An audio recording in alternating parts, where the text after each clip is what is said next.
Alright, hello everybody. I'm going to be starting this channel off with a video of my 1961 Chevrolet Apache C20, I think it is. Maybe C30. Somebody could tell me that. I think the difference is doesn't have that spacer on the front drum. But anyways, this is a truck I bought a couple years ago for $300 with no title.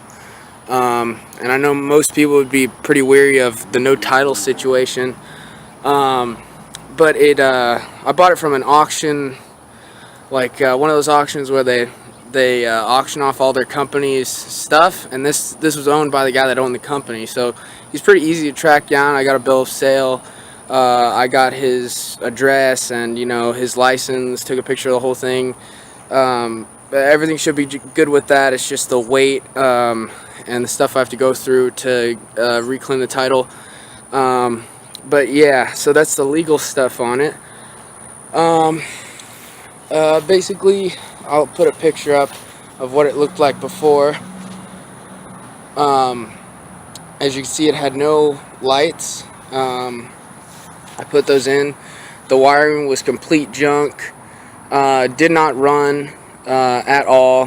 Had no brakes. And no emergency brake. In fact, all the hardware from the emergency brake was gone, so I had to fashion something. So I just put this little sort of go-kart like drum and brake band, and I had to turn that out with a lathe to make it fit the drive shaft, and then I put a bunch of set screws in there to make it fit the spline. And I haven't tested it yet, but everything's set up. I just have to get an actual lever, and I don't want to put it under the steering wheel because that just looks weird to me. I went through all the wiring because, like I said, it had a horrible wiring harness. It was just a mess. Let me go inside here.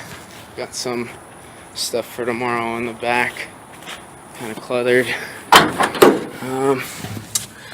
So down here, it looks a little messy at the moment, but I went through everything because somebody just really trashed this. I know people are going to give me a lot of shit for not going with the original Chevy wiring diagram and everything, but it was just, I couldn't find a diagram with really easy to see colors, and it was just ultra, I don't know, it seemed impossible to read.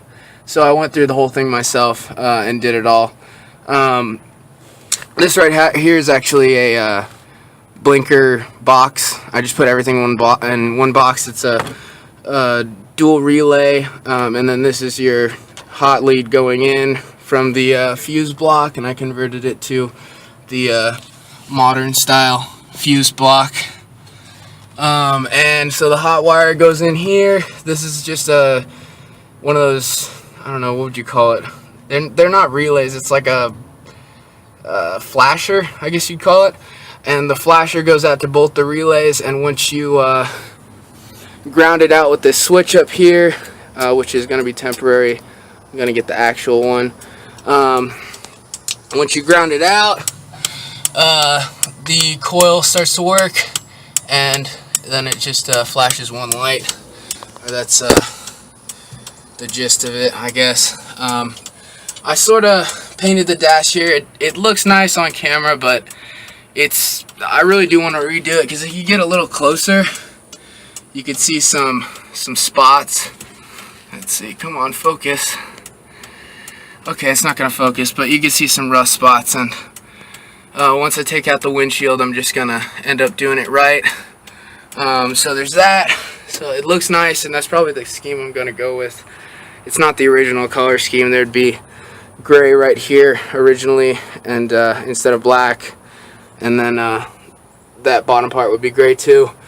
And the same with the whole door panel that comes off. That would all be gray. But I'm just going to do this inner part gray. I thought it'd look a lot better.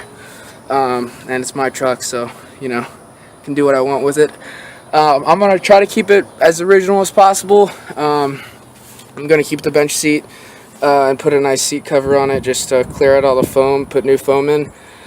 It's a granny 4-speed on the floor, so that's your granny gear is first, and then second, third, fourth, and reverse is way over, and whoever's sitting in the middle will get punched in the balls. So there's that. The doors do need a bit of alignment. They don't fit that well, so they kind of sound like shit, and all the weather sealing is just gone from the edge. This window is still intact and rolls up and down.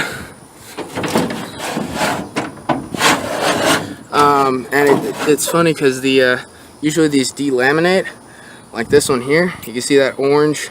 That's the glass splitting. But this one's actually okay. This is the only good window in the whole truck.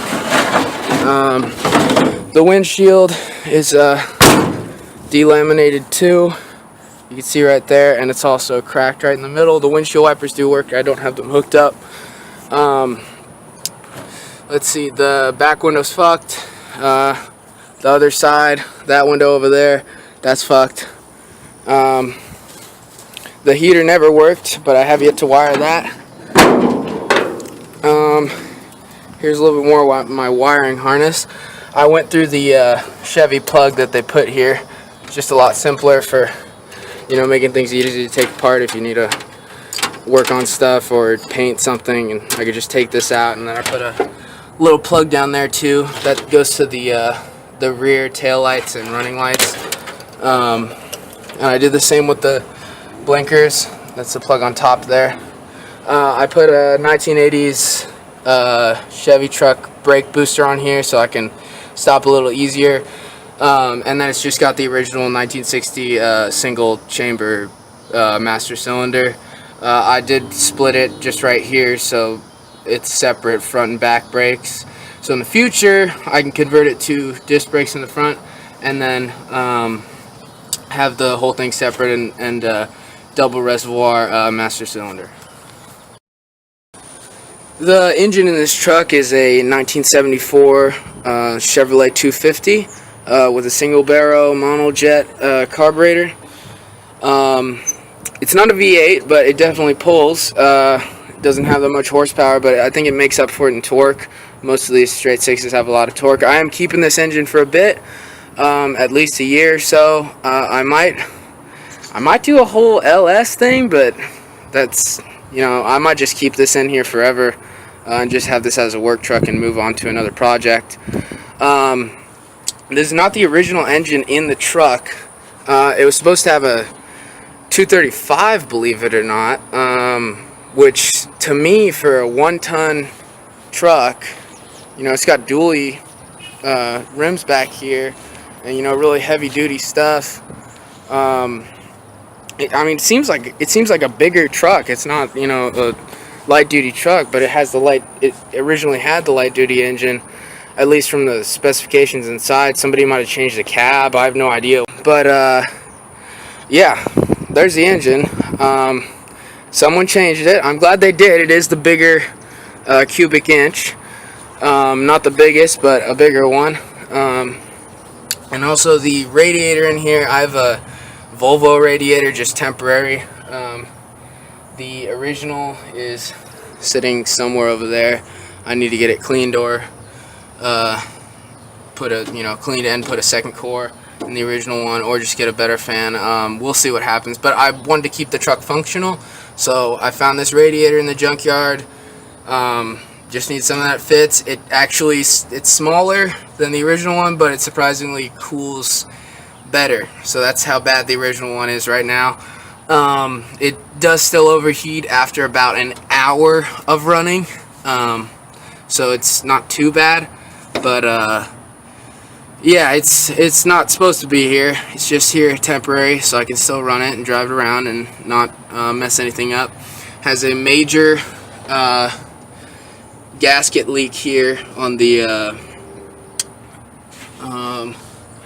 exhaust manifold. Let me get a better angle of that. I don't know if you can really see that.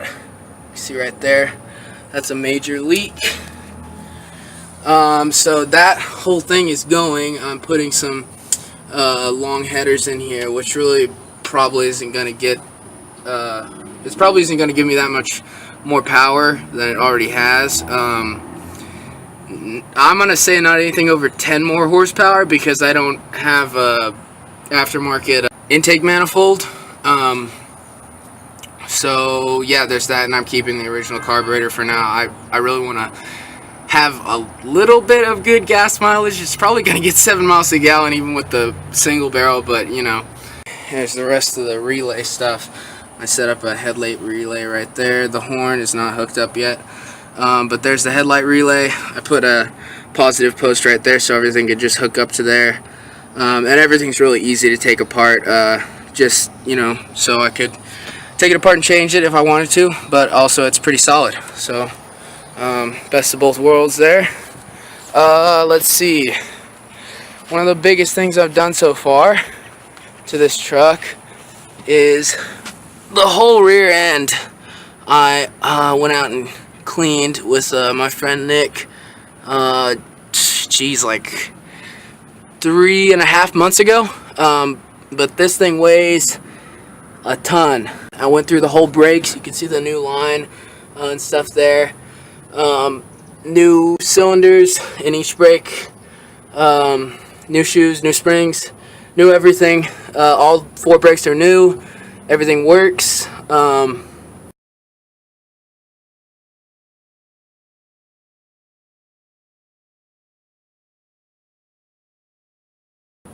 Put new shocks in here. I didn't rebuild the rear end. We just cleaned it, and here's the reason why.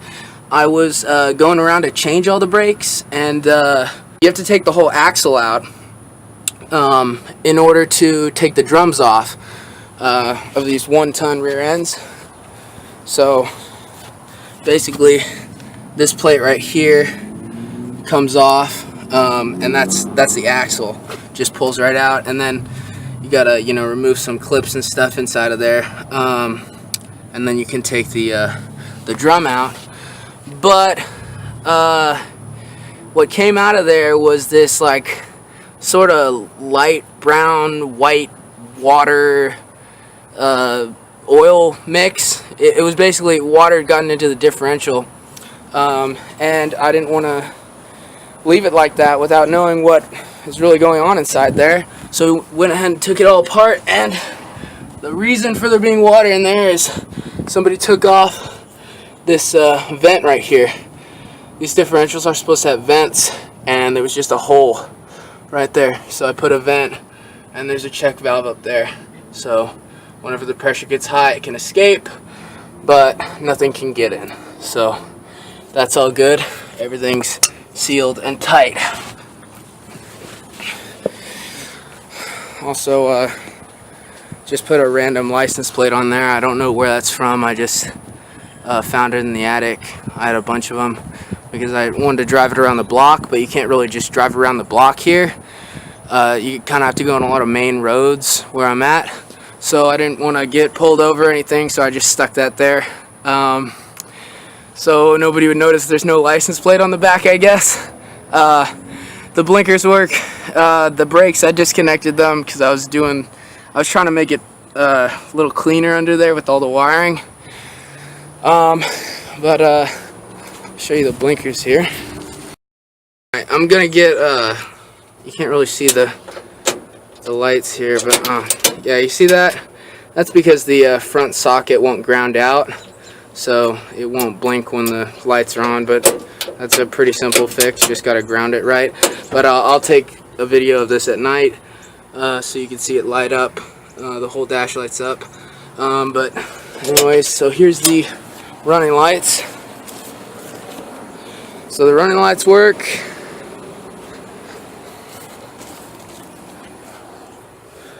And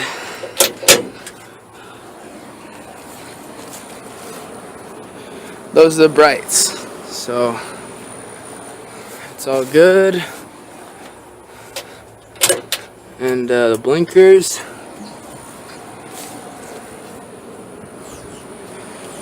There's that one.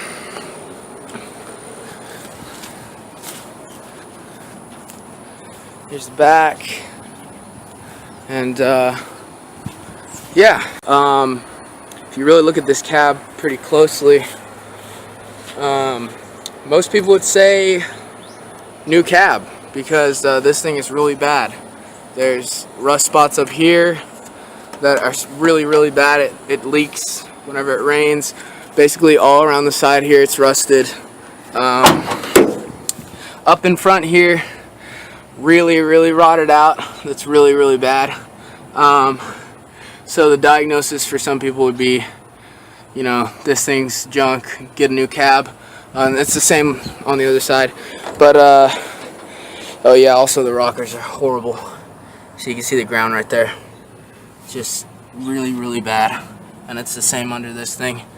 But I already have a lot of stuff together, and I believe I can patch most of it. I'm gonna try to do it the right way. I wouldn't want to just put Bondo on it and say it's a day, you know, and then leave it. So I'm gonna try to put some more metal on there and fill in the gaps. I got a welder, so I'm just gonna put some patch panels on there and try my best. But some of these spots up here and under here are really hard to, you know, it's gonna be hard to put a patch panel on. Like, that's gonna be extremely hard, just bending the metal to make it fit like that. So that's gonna need just spot welds, then a lot of hammering gently, because that's just thin metal, and then some Bondo there, maybe a little bit more than the rest of the truck. And then, you know, these things are junk too. That's like not even attached, so that's fucked. But other than that, it's pretty solid. Everything else is really good. The engine runs really great. Start it up. Should start right up. Neutral.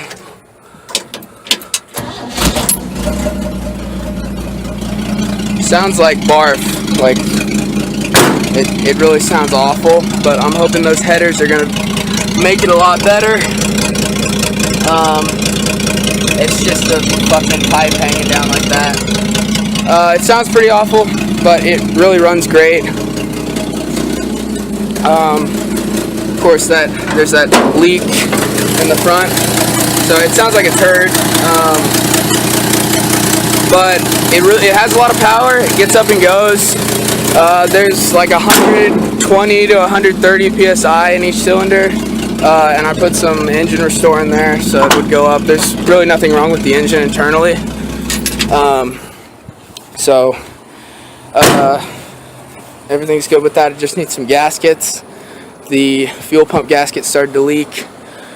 And I got a bunch of parts for the rest of it. So next time you'll see that engine, it'll be out of the truck and over here, because my uncle's working on this thing in the carport. But me and Nick again are gonna take it out, put a new gasket kit in it, paint it, new freeze plugs, clean out everything. I have new thermostat housing.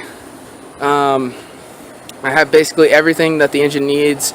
Brand new alternator, because the one in there is basically junk.